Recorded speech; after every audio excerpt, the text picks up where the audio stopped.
Dia, ce qui est bien, c'est qu'avec la jeunesse, on peut toujours amener de l'insouciance, de l'imprévisibilité. Ce sont des joueurs qui ne sont pas forcément encore en plein la pression, qui ne connaissent pas la pression de la sélection, qui peuvent apporter justement cette petite palisse qu'on n'attend peut-être pas de joueurs d'expérience qui connaissent le contexte de la sélection.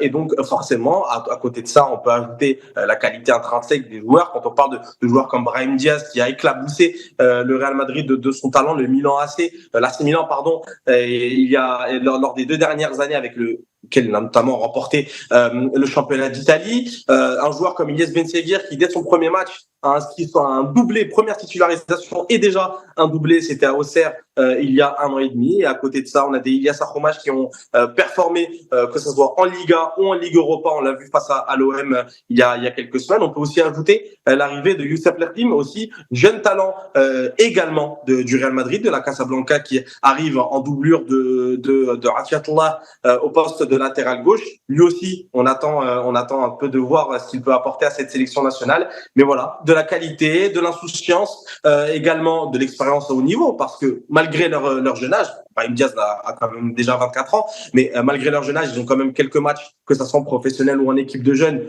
et des matchs à haute intensité, parce que si on parle de Youssef Lerdim qui n'a pas encore connu l'équipe première, il a déjà disputé la Youth League avec le Real Madrid, et forcément des grands matchs européens face à d'autres équipes de leur catégorie, ça apporte de l'expérience, et on espère voir ça sur le terrain dans quelques jours.